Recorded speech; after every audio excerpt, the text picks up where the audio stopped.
নমস্কার সবাইকে, সুস্মিতার আরও একটা নতুন ব্লগে আপনাদের সবাইকে অনেক অনেক স্বাগত।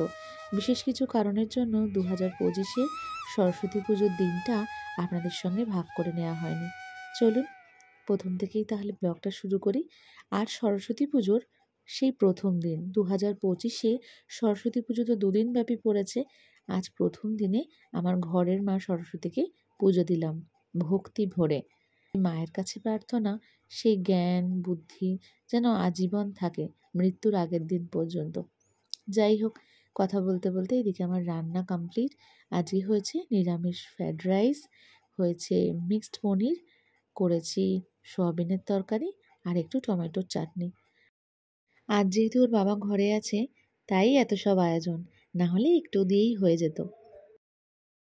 এখন বাজে সকাল প্রায় 7:30 মতো, আর আমরা দুজনে একদম রেডি হয়ে নিয়েছি অঞ্জলি দেওয়ার জন্য। তো এখন সকালবেলার আকাশে দেখো কি ভয়ঙ্কর কুয়াশা, মানে পুরো একটা কীরকম যেন মনে হচ্ছে যে অন্ধকার অন্ধকার একটা ভাব। 8:45 প্রায় বাজে। তো এই যে এখানে নিয়েছি হচ্ছে ফল মিষ্টি, আর ওর হাতে রয়েছে বই। এই যে প্লাস্টিকে আমরা বই নিয়েছি, আর আপাতত আমরা এখন যাচ্ছি হচ্ছে অঞ্জলি দিতে। আর আমরা পুজোর স্থানে পৌঁছে গেছি। এখানে এসে সবটাই দেখলাম আমার বোনের রেডি করা হয়ে গেছে। আসলে আমি এসেছি আমার একটি বোনের নাচের স্কুলে, যেখানে সরস্বতী পুজো করা হবে। তো এখানে সবটাই রেডি, ফলমূল কাটা, খই প্রসাদ রেডি করা, ধূপ রেডি করা, ধুনো, তারপরে হচ্ছে যেখানে কাঠিগুলো পুঁতে পুজো করা হয় সব রেডি। আর আমাদের ঠাকুরমশাইও চলে এসেছেন। আর তারপরে যেমন যেমন পুজোর কাজ উনি তেমন তেমন কাজ করছেন, আর আমরা চুপ করে ঠাকুরমশাইয়ের পেছনে বসে আছি। ইতিমধ্যে আমার মা তার বাড়ির ছাদ বাগান থেকে সমস্ত ফুলগুলো পেড়ে দিয়ে গেলেন। মোমবাতি জ্বালিয়ে দিলাম, ঠাকুরমশাই বললেন। ঠাকুরমশাই আবারও একটা মালাও পরিয়ে দিলেন। কিন্তু আমি অপেক্ষায় রয়েছি কখন আমার এই মায়ের তোলা ফুলগুলো পুজোর কাজে ব্যবহৃত হবে। বলতে বলতে পুজো শুরু হয়ে গেল, আর আমরা এক মনে ধ্যানে মায়ের পুজো আরতি শুনতে শুরু করলাম। সেই ছোটোবেলাটা সত্যি সত্যি ভীষণভাবে মনে পড়ে যায়। যখন এই মন্ত্রগুলো প্রথম প্রথম শুনতাম তখন কিন্তু এতটা ভালো মনে থাকতো না, কিন্তু এখন সবই মুখস্থ হয়ে গেছে। আর যাই হোক, আমার ঠাকুরমশাই যে এই ফুলগুলো দিয়ে পুজো করলেন সেজন্য এত ভালো লাগছে যে তার সেই আনন্দটা আমি আপনাদের কাছে ভাষায় প্রকাশ করতে পারবো না। ভগবানের চরণে নিজের হাতে লাগানো ফুল যদি জায়গা পায়, তার থেকে খুশির বোধহয় আর কিছুই হয় না। ওম সরস্বতী মহাভাগে বিদ্যে কমললোচনে বিশ্বরূপে বিশালাক্ষী বিদ্যাং দেহি নমস্তুতে। এই মন্ত্রটা সেই ছোটোবেলা থেকে এই ঠাকুরমশাইয়ের কাছেই কিন্তু বলে বলে অঞ্জলি দিতাম।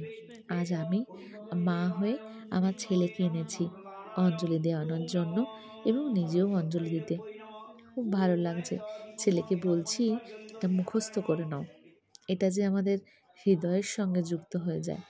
যাই হোক, বলতে বলতে আরতির সময় হয়ে গেল, মাকে আরতি করা হচ্ছে। এই দিনকের এই যে পুজোর এই যে একটা ফিলিংস না, এই ফিলিংসের না কোনো ভাগ হয় না।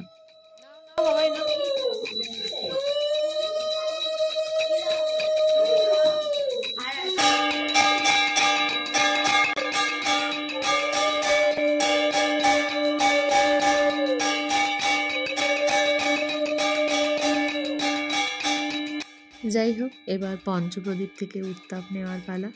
এই রীতিটার সঙ্গে তো আমরা সকলেই পরিচিত। ছোটোবেলায় খুব ভয় পেতাম, মনে হতো হাতে ছ্যাঁকা লেগে যাবে, তখন মা করিয়ে দিত, আর এখন আমি মা হয়ে আমার ছেলেকে দিই। এরপর ঠাকুরমশাই চামর দিয়ে মাকে একটুখানি আরাধনা করে নিন, আর সেই চামর দিয়ে সকলের মাথায় একবার করে ঠেকিয়ে তাদের জীবনের শান্তি, সমৃদ্ধি এবং জ্ঞানলাভের আশীর্বাদ করলেন। ছোটরাও কিন্তু ভীষণ এনজয় করছিল। আর এরপর প্রণাম করার পালা। ঠাকুরমশাই সবার মাথায় শেষে আবির পরিয়ে দিলেন, এবং তারপরে প্রণামের দ্বারা আজকের পুজোর কাজ এখানেই সম্পন্ন হলো। তাহলে আজকের ব্লগটা এখানেই শেষ করছি। ভগবানের কাছে প্রার্থনা করেছি নিজের জন্য এবং নিজের সন্তানের জন্য এবং পরিবারের সকল মানুষদের জন্য আমরা যেন সুচিন্তায় বাঁচতে পারি। আসলে সুচিন্তায় বাঁচতে পারাটা আজকের সমাজে ভীষণ কঠিন। তাহলে আজকের ব্লগটা এখানেই শেষ করি। ফিরে আসছি আবারও একটা নতুন ব্লগে। ততক্ষণ আপনারা সকলে ভালো থাকবেন, সুস্থ থাকবেন। দেখা হচ্ছে আবারও একটা পরের ব্লগে।